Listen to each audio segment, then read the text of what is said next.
Hello, I'm Dr. Jodie Richardson, and you're listening to Well, Hello Anxiety, a podcast where we end the struggle with anxiety and build our toolkit of practical skills to thrive. When our children live with any type of chronic challenge, it affects the whole family unit. ADHD is one such challenge, and given the heritability is estimated at 77 to 88%, it's common for a parent and one or more children in a family unit to be living with ADHD. And in approximately 25 to 50% of people, ADHD goes hand in hand with an anxiety disorder. I'm joined today by Sharon Collon, who is an award-winning ADHD coach, consultant, and founder of The Functional Family. Sharon joins us from Sydney, where she lives with her husband and 3 boys who all have ADHD, and as Sharon writes on her website, with some Tourette's and ODD thrown in. Sharon says her home runs at such intensity it needs to be filmed for a doco, and it is a doco I think, Sharon, so many people would watch just to learn more about what the challenges are and what to do, which we're going to talk about today. Spectacular failures, weird experiments and formal study ultimately helped the Collon family make their life with ADHD work for them. Sharon now helps others to do the same, combining her lived experience, research, formal qualifications, compassion and drive to help families live a more streamlined, fun and functional life together. Welcome, Sharon.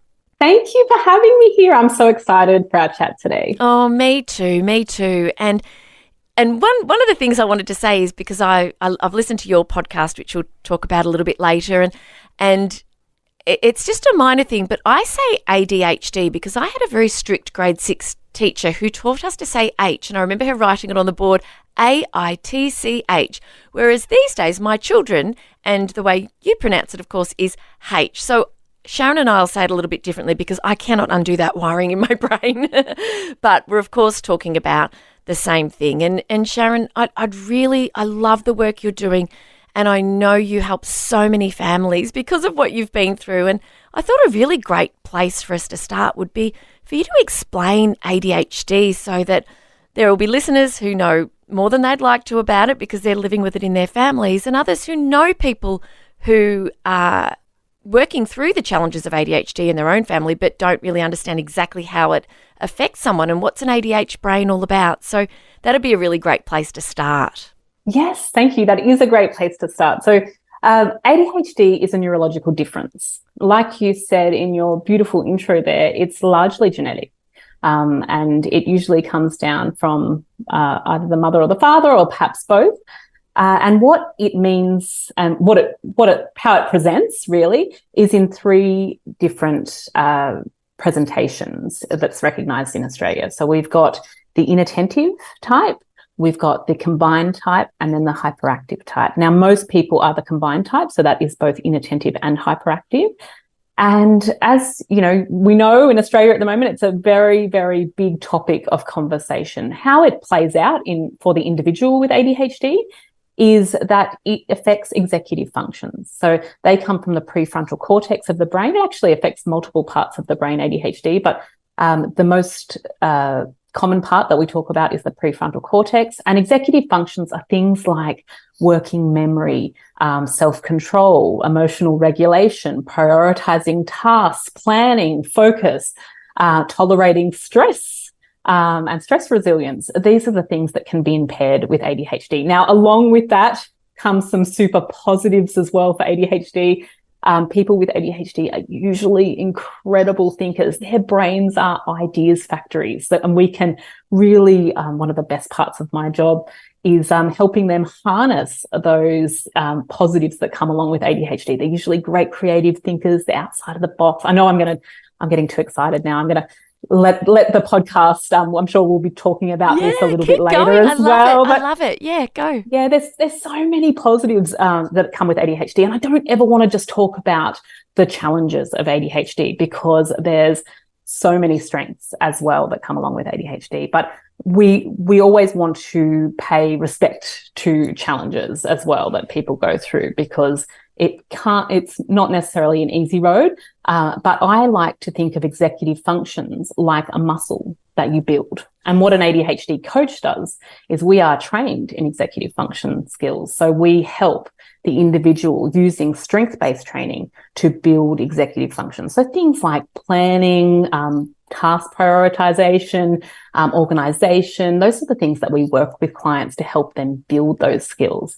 And the good news is that they can do that. They find ways of making it work for them and using their incredible brain, which I kind of picture like a really powerful sports car. They're often 10 steps ahead of neurotypical people or people like me. But the brakes are just a little bit, we just need to work out how to work the brakes a little bit. And so that's what we get to help them with and develop skills around those executive functions that can be, more of a challenge for people with ADHD. Yes, it's a brilliant metaphor. I love that. I love the way you talk about it, because when you hear people talk about ADHD, if you hear it on the news, and I have friends who have children with ADHD, and I've been a teacher in the past and I work a lot in schools, and it's often sort of spoken about, not deliberately, but just through the lens of the challenges, just through the, oh, this is hard. This is what makes life really hard and frustrating and stressful. And like you said, I love that approach, that it's, yes, we absolutely need to pay a lot of respect to the challenges because there are many, but also the fact that these kids and adults, and of course you live with both a husband and three beautiful boys who live with ADHD, and that there are so many brilliant things about this ADHD brain. And no doubt when you are working with families and with the kids themselves, I'm assuming that you work with the children as well as the families, do you?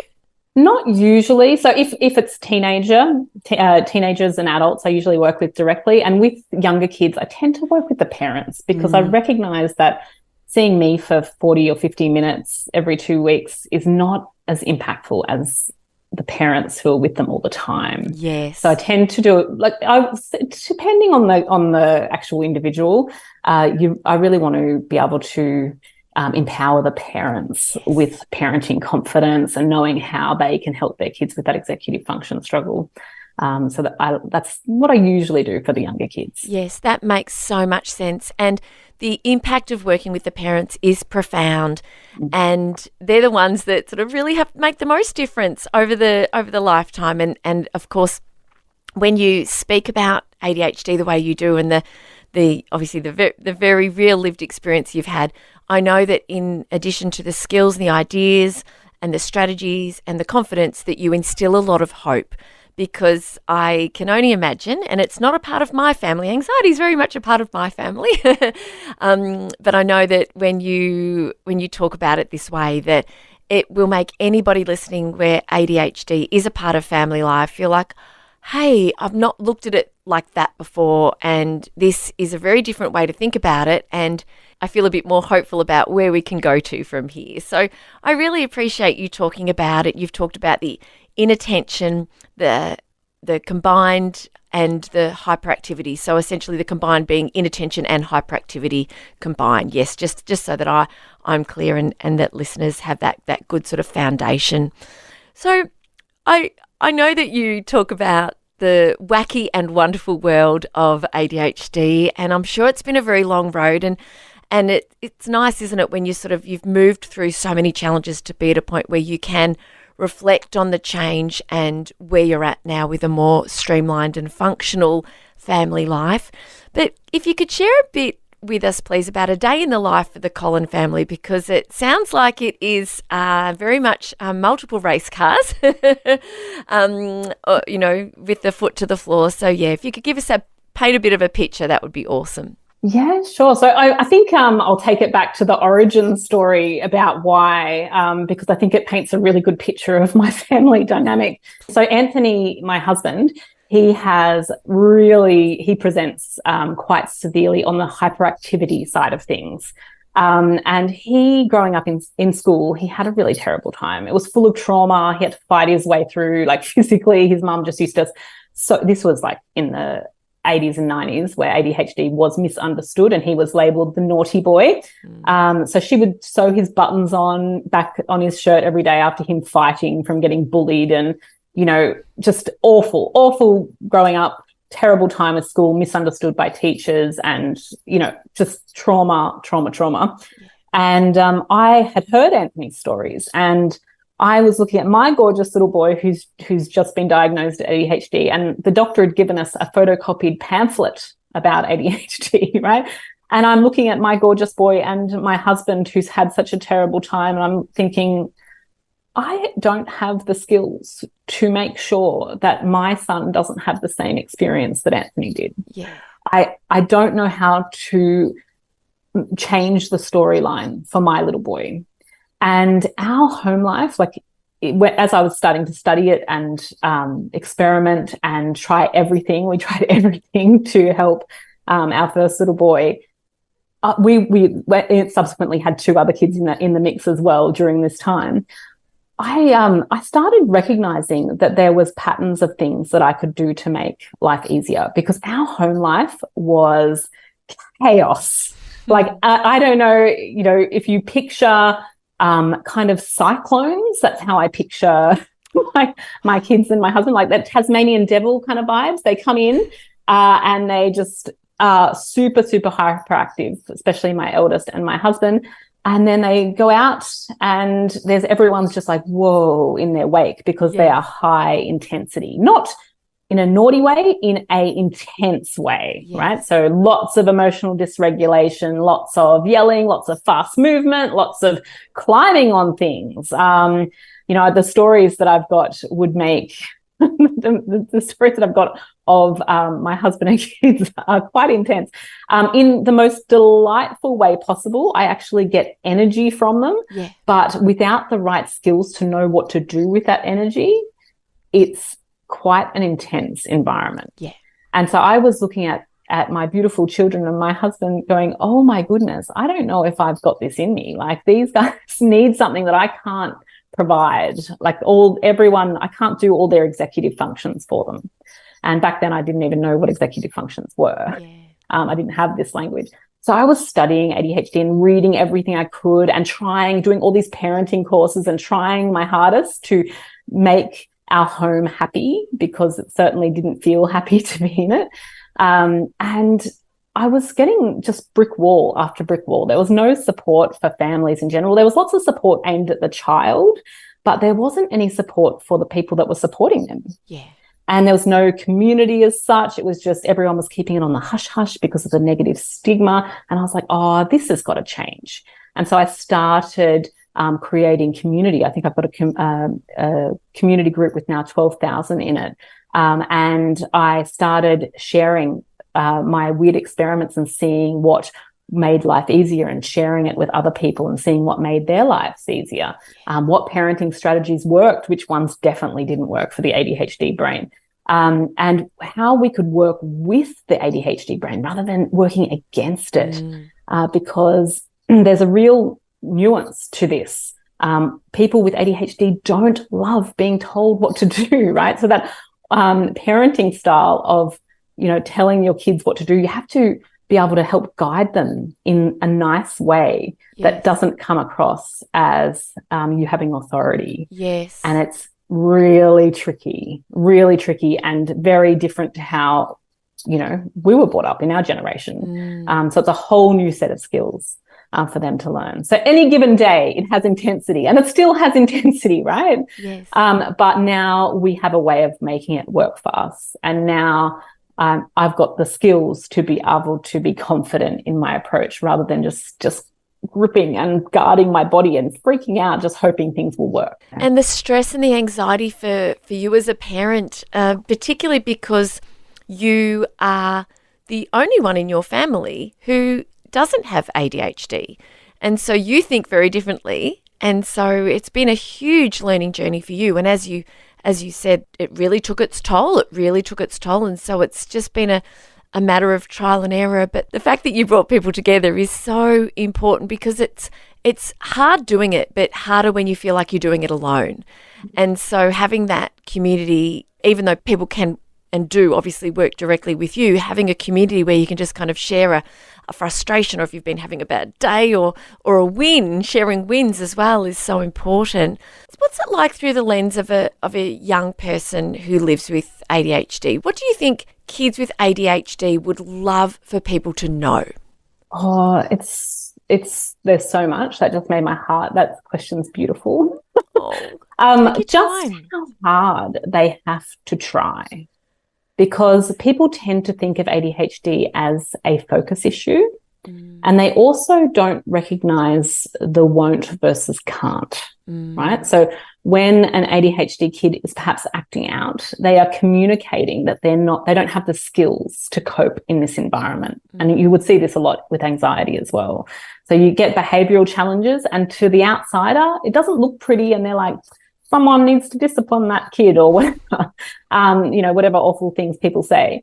But it looks like they're being defiant, or perhaps that they don't have the discipline, or perhaps they're being naughty. Those stereotypical words. Yeah. But what they are actually communicating is, I don't have the skills. Yes. I don't have the skills. I'm freaking out. I'm dysregulated. Yeah. I can't cope in this situation. And we have to remember, and this is a huge point, that there is a 30% maturity delay when it comes to ADHD.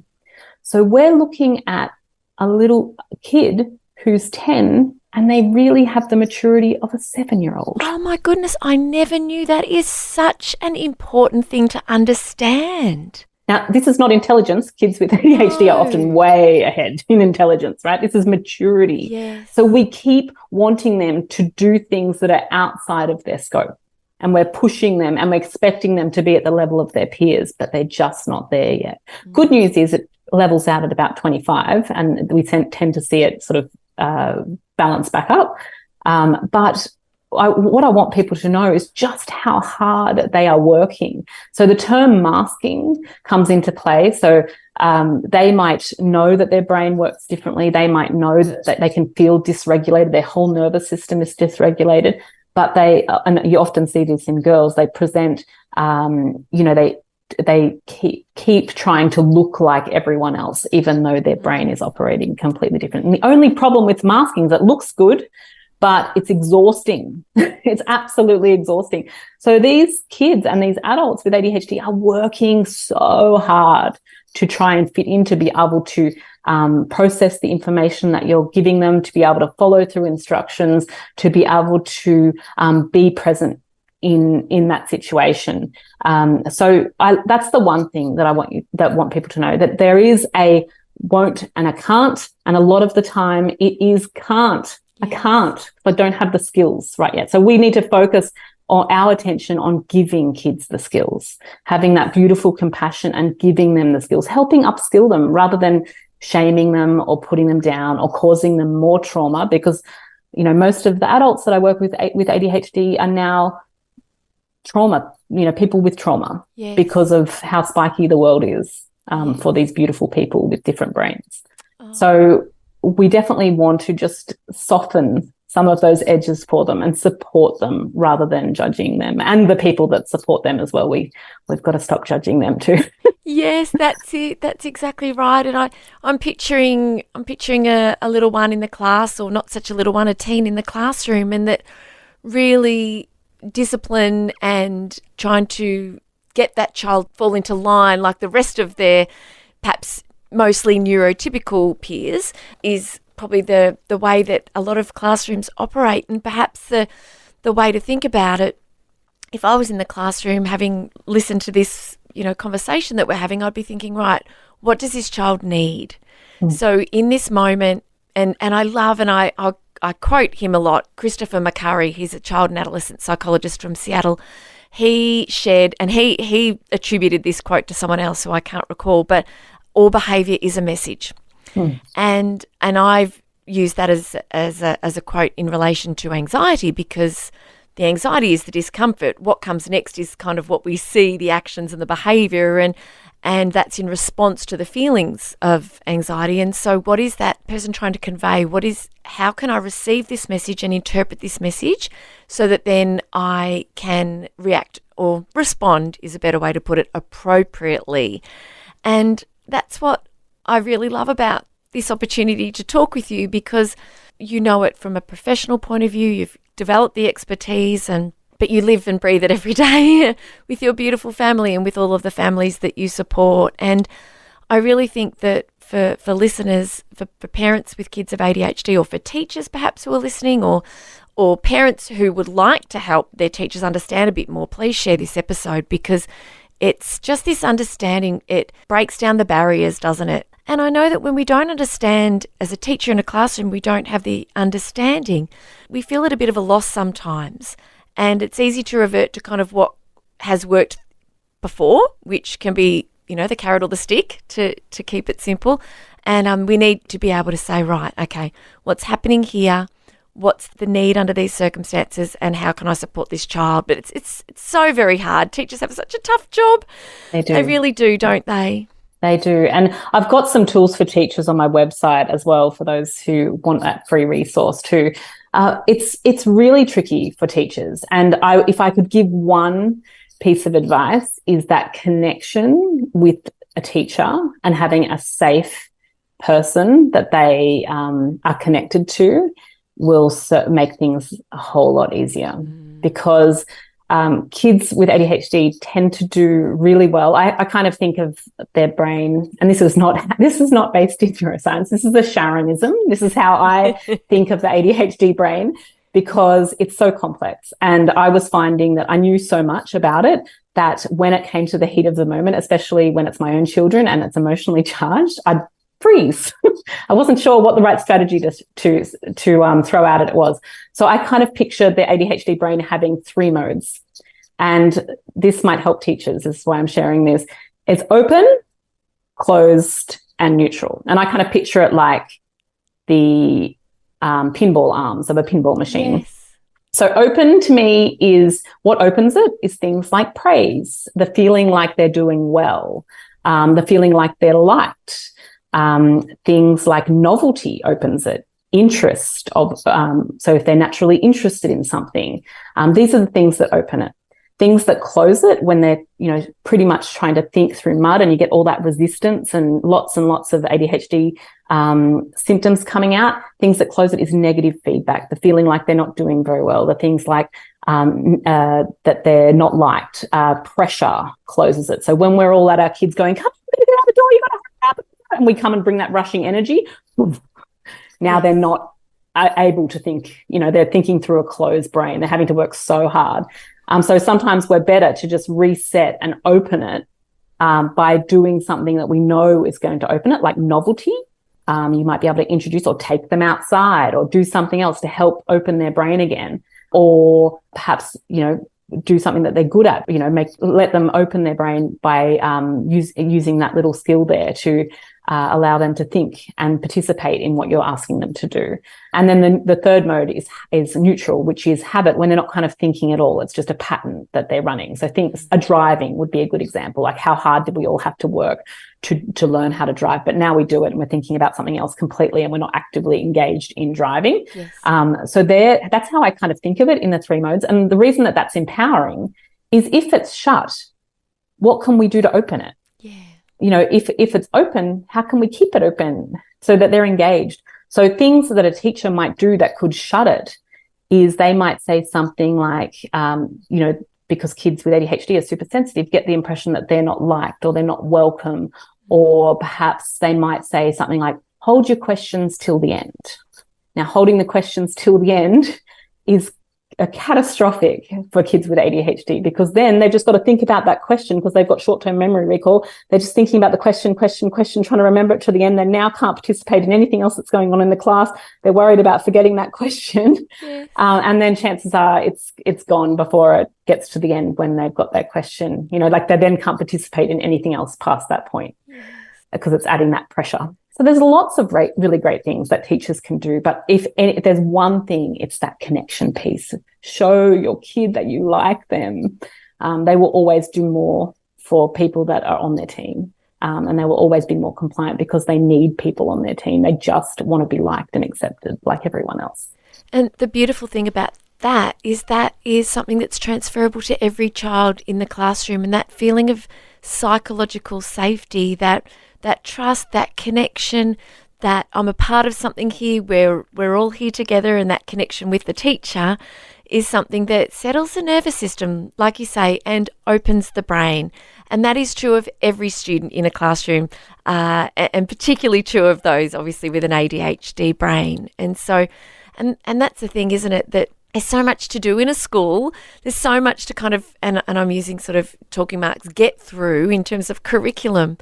But none of that teaching is effective without that sense of psychological safety and calm enough so that the nervous system is in the right state for learning. And so I'm just in awe of teachers and the challenges now. I haven't taught for a long time in a classroom. I will always be a teacher, but in my heart, in that education is just sort of really, at the core of everything that I do. But there are so many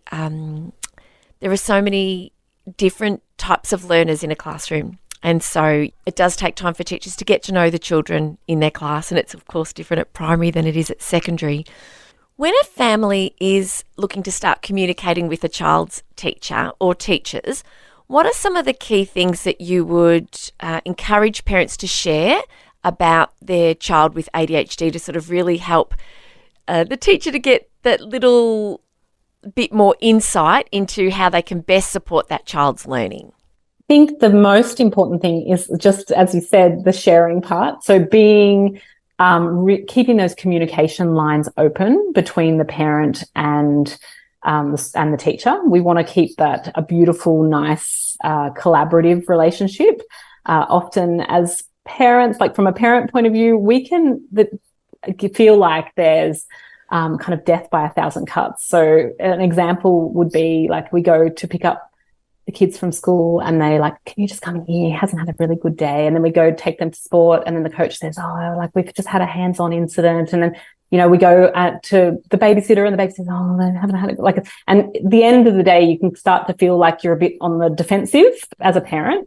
So I always want to encourage parents just really try very hard to step out of that. Everyone is trying to do the best thing for our kids.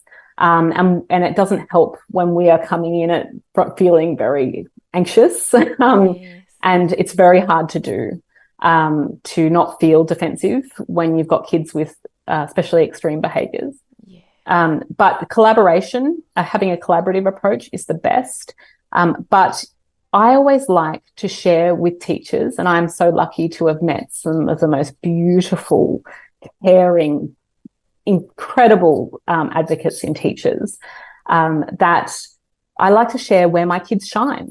Yeah. I can tell the teacher, where do they shine? They are incredibly gifted. What are the activities that help them show others and help that they can shine?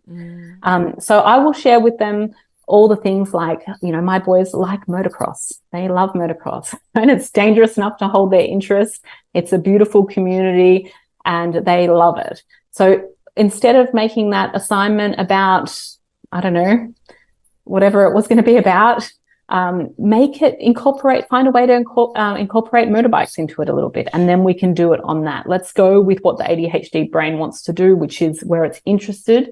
And let's see if we can alter a few of the things to incorporate that, or even in just your examples. If you're doing a maths problem, how many motorbikes, how many gear changes, those sorts of things, we can incorporate a little bit of that, not all the time, but help pique the child's interest. Yes. And this works really great for other kids as well with all their interests. But really we want to just show and let the teacher know how we can help our kids shine, what the struggles are, what executive functions that our child is working on, and some helpful tips around language too, because certain words can be triggering for people with ADHD. So perhaps it's not the same with everyone. And please know that everything I'm talking about with ADHD is just a generalization. People with ADHD are unique. Yeah. And we have the saying that ADHD never comes to the party alone. It likes to bring friends. For my kids, there's Tourette's and ODD and things like that. So the presentations are really quite different. And the same, people are unique and they present differently. And ADHD is also a spectrum. So you can have a little bit of it or a lot of it. We've got people on all different ranges of this spectrum. And so giving our teachers as much information as we can about our child, about what words to use. Like I know for my kids, that if I was to say, hey, can you please go and put your shoes on? They probably absolutely wouldn't do it. Right? Or they might go in there and then they get distracted. But if I say to them, tell me what you need to do next, that gets them to go back into the thinking part of their brain and go, and they'll tell me what they need to do next, whether it's the shoes on or whatever job that I'm helping them move them forward. Yes. And those sorts of little tips that parents know about their child can really help a teacher in the classroom as well. That's it. It's the being instructed and that feeling that I'm being told what to do, where the opposition can rise up. And I remember doing an interview around PDA, which is pathological demand avoidance, and just how important the language is and guiding children to an outcome without necessarily telling them what to do. And one of the examples was, instead of, can you finish the apple that's on your plate, it's, I notice that you've still got apple on your plate. And so it's just, and it takes time and experience, doesn't it? And so conversations like this just help so much, because listeners, in the same way that children can be at different parts on the spectrum, listeners will be maybe very early in their journey of parenting a child with ADHD, or maybe right down the other end and much more experience, but there's always more to learn, isn't there, from other people. What I know about ADHD, and you've written about too and spoken about, is the way that, and of course the research shows this too, ADHD very much affects the whole family. And I wonder, what are some of the things that you do to support yourself as the parent in the home who is always thinking and planning and organising, and this is your area of expertise, but there are many other parents in similar shoes who maybe don't have the expert knowledge that you have, but are still the one trying to do the planning and the organisation and the connection, the communication and the transitions. What is that like, and what has helped you to cope better over time? Such a great question.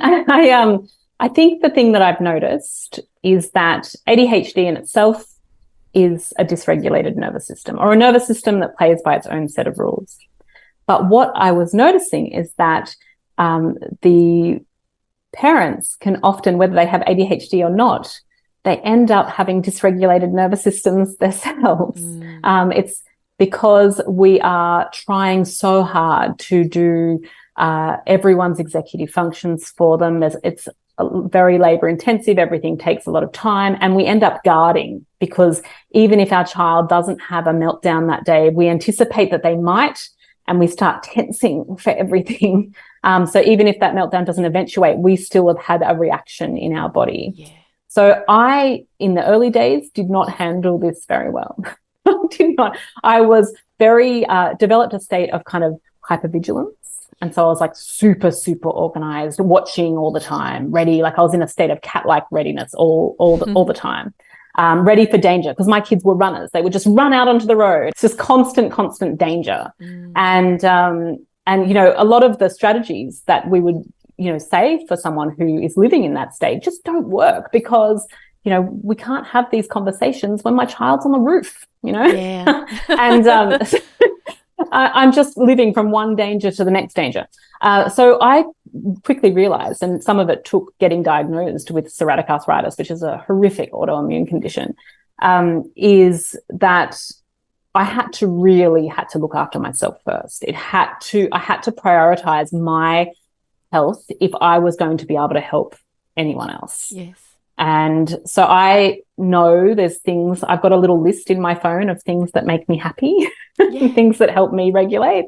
And so being near the ocean helps me. So sometimes, depending on how much time I've got, I'll just drive to the ocean, sit in the car and do deep breathing. Sometimes I'll go for a walk. Sometimes I'll sit in, like, with my feet in the sand, whatever, because I know that gives me energy and gives me space. I need space. I value freedom. And sometimes with all that's going on in our house, it can feel like a lot. Yes. So I need space.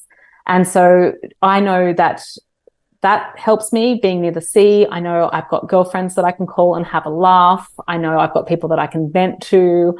But most of all, the thing that I think my family does really well is we don't take each other very seriously. We laugh a lot. And one of the things that I really admire about my beautiful boys that have ADHD is they're very forgiving. So they don't hold a grudge. They make mistakes. We talk about it, we move on. I make mistakes, we talk about it, we move on. We're really good at the repair bit. And we're quite good at laughing. So sometimes things will happen and it'll be completely outrageous. And then we'll be like, oh, sorry about that. What was that about? And we all just have a bit of a giggle about it. Yeah. And we can come back together through laughing. And that has a really nice way of calming my nervous system and taking the emotional intensity out of every situation by the fact that we can all crack a joke and have a bit of a laugh about it. Yeah. I've got to tell a story. Do you want me to tell you a funny story about this?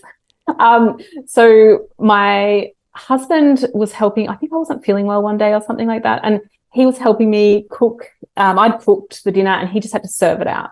And he put the hot pans on the bench top with nothing underneath, and it burnt a big ring on the bench top, like a big brown ring on my stone bench top. And he knew it was bad. He knew. Yeah. He was like, she is not going to like this. This is very bad. And so he had options, like, what do you do in this situation? And he chose to, and this is why I'm fascinated by his brain, he chose to get a permanent marker and make that circle into a big smiley face. I came out and saw this circle with this ridiculous face on it. And I just half cried, half laughed because it was just so incredible that he's gone, I'm going to commit to this damage. It's bad. She's not going to like it, but let's just really double down on that. And I had to laugh. Yeah. That's the sort of ridiculousness that goes on because we were just in the kitchen just laughing on the floor because this terrible thing, this accident had happened. But that's where his brain went to. And I find that absolutely fascinating and also engaging that you can double down on that. Oh my gosh, I'm just picturing it. And what else can you do? It's that classic, what's in your control? The damage is done. It really couldn't have been much worse. I mean, I don't know if there was any salvation for the bench top after the pan had been on it, but we'll never know. But it is, and it's just that curiosity, isn't it? It's just wow, what an incredible kind of process to go through to go, I'm going to make that into a smiley face, and just to sort of, it's almost like stepping out of it, isn't it? It's like stepping out and looking back and just zooming out, getting a bit more perspective and just going, that is a very unique approach to a very, problematic situation. But it worked. It worked. It made me laugh. It did. And so it worked. And so, that's the bit that I'm constantly fascinated by the ADHD brain because I never know where it's going to go, right? It doesn't operate the same way that mine. And they are literally ideas factories. They have the best ideas. And sometimes they just need a little bit of help with the execution of those ideas, but their brains are incredible. Yeah. And they often, for me, I think I really admire my clients and my family because they are doing incredible things in a really tricky world that is not really built for how their brain operates. Yes. And yet they still bring it day after day with enthusiasm and, kindness and compassion for those around them as well.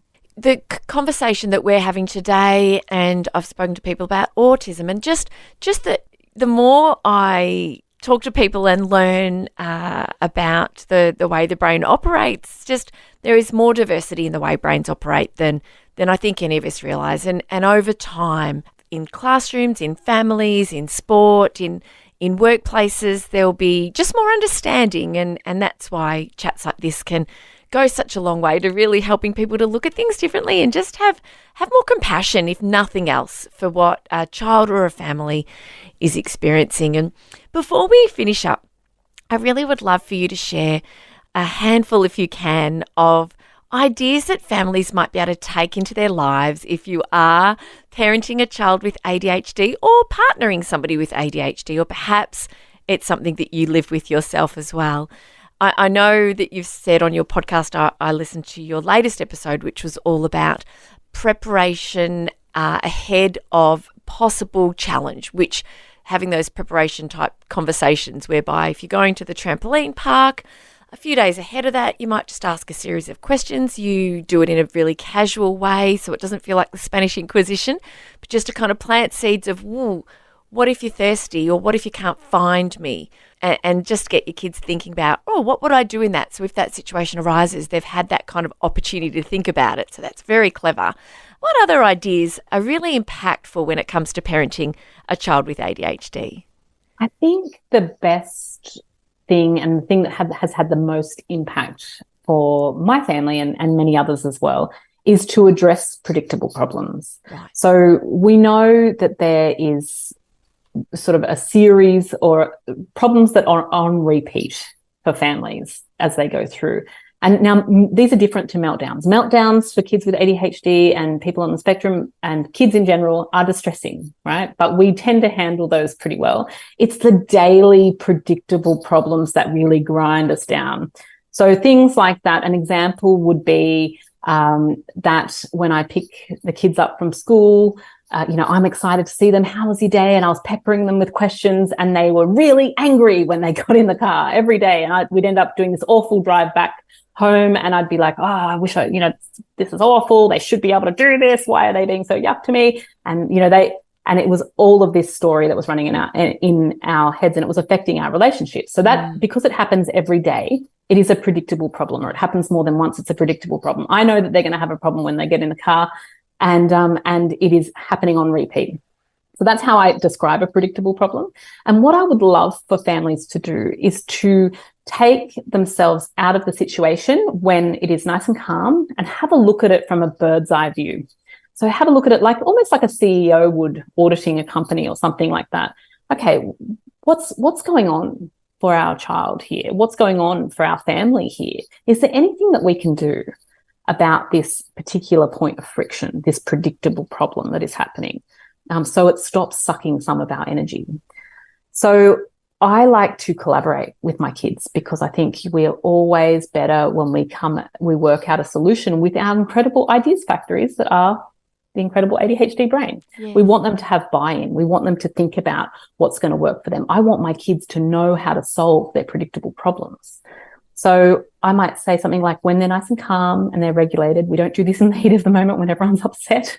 So I might say something like, hey, buddy, I noticed that when you get in the car after school, it's a bit of a challenging time for you. And, is there anything that we can do to make this easier for you?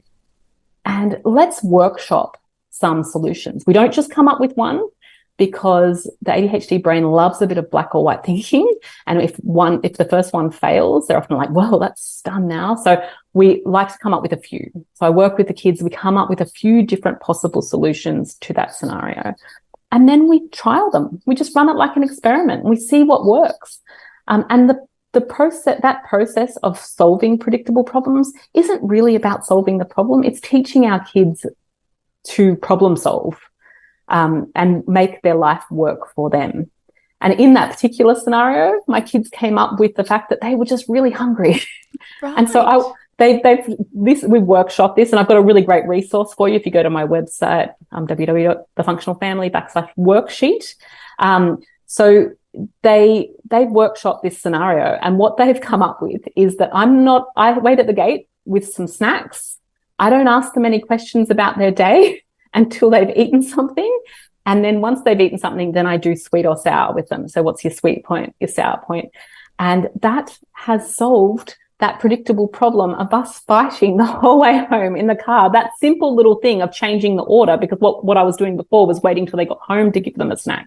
But that simple change of order of giving them food before we have any discussions or get in the car has helped our family with that predictable problem. Yeah. Now, it might not always work, and that's okay, because they can problem solve the next solution for that predictable problem together. We can work it out. Everything's figure-outable. We can work it out together. Yes. I love that Marie Forleo line. I love it. It's so true. It is. It is. And especially this collaborative approach, because it takes the onus off you as a parent feeling like, oh my gosh, I've got to do this on my own. How am I going to solve this problem? It's that collaboration, and kids love that. It gives them agency. It means they're trusted. I think that's a really beautiful strategy that's applicable to so many elements of life in a family where ADHD is part of the picture. And no doubt as they get older, how old are your boys at the moment?